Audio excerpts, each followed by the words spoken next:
ನಮ್ಮ ಉತ್ತರ ಕರ್ನಾಟಕ ಕಡೆ ಯಾವಾಗಲೂ ಮಾಡೋದು ಜೋಳದ ರೊಟ್ಟಿ. ಆದರೆ ಆವಾಗವಾಗ ಈ ಥರ ಮಸಾಲೆ ಅಕ್ಕಿ ರೊಟ್ಟಿನೂ ಮಾಡ್ತೀವಿ. ಎಲ್ಲ ವೆಜಿಟೇಬಲ್ಸ್ ಹಾಕಿರೋದ್ರಿಂದ ಫ್ಲೇವರ್ಫುಲ್ ಆ್ಯಂಡ್ ಹೆಲ್ದಿಯಾಗೂ ಇರುತ್ತೆ. ಮಾಡೋದು ಭಾಳನೇ ಈಸಿ. ಇದನ್ನು ಮಾಡೋದಕ್ಕೆ ಮೊದಲು 2 ಬಟ್ಲಾಗಷ್ಟು ಅಕ್ಕಿ ಹಿಟ್ಟು, ಇದಕ್ಕೆ ತುರಿದಿರೋ ಕ್ಯಾರೆಟ್, ಮೂಲಂಗಿ, 1 ಮೀಡಿಯಂ ಸೈಜ್ ಆನಿಯನ್, ಸ್ವಲ್ಪ ಜಿಂಜರ್, ಕೊತ್ತಂಬರಿ, ಸಣ್ಣದಾಗಿ ಕಟ್ ಮಾಡಿರೋ ಕರಿಬೇವು, ರುಚಿಗೆ ಬೇಕಾದಷ್ಟು ಗ್ರೀನ್ ಚಿಲ್ಲಿ ಪೇಸ್ಟ್ ಹಾಗೂ ಉಪ್ಪು, ಸ್ವಲ್ಪ ಜೀರಿಗೆ, ಇಷ್ಟನ್ನು ಹಾಕಿ ನೀಟಾಗಿ ಈ ಕನ್ಸಿಸ್ಟೆನ್ಸಿ ಬರೋ ಹಾಗೆ ಕಲಸಿಟ್ಕೋಬೇಕು. ಒಂದು 10 ನಿಮಿಷ ಇದನ್ನ ನೆನೆಯೋದಕ್ಕೆ ಬಿಟ್ಟು ಆಮೇಲೆ ಸಣ್ಣ ಪೋರ್ಷನ್ ಆಗಿ ತಗೊಂಡು ಒಂದು ರೊಟ್ಟಿ ಶೀಟ್ ಮೇಲೆ ಸ್ವಲ್ಪ ಎಣ್ಣೆನ ಹಾಕಿ ಈ ಥರ ರೌಂಡ್ ಶೇಪಲ್ಲಿ ಅದನ್ನು ಪ್ರೆಸ್ ಮಾಡಿಕೊಂಡು ಕಾದಿರೋ ಹಂಚಿಗೆ ಸ್ವಲ್ಪ ಎಣ್ಣೆ ಸವರಿ ಮಾಡಿರೋ ರೊಟ್ಟಿನ ಹಾಕಿ ನೀಟಾಗಿ 2 ಸೈಡ್ ಎಣ್ಣೆ ಹಚ್ಚಿ ಸುಟ್ಕೊಂಡ್ರೆ ಆಯಿತು.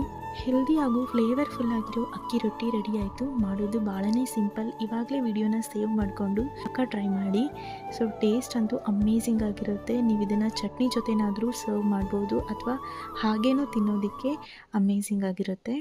ಪಕ್ಕ ಟ್ರೈ ಮಾಡಿ. ರೆಸಿಪಿ ಇಷ್ಟ ಆಗಿದ್ರೆ ಪ್ಲೀಸ್ ಲೈಕ್ ಮಾಡಿ, ಫಾಲೋ ಮಾಡಿ. Thank you.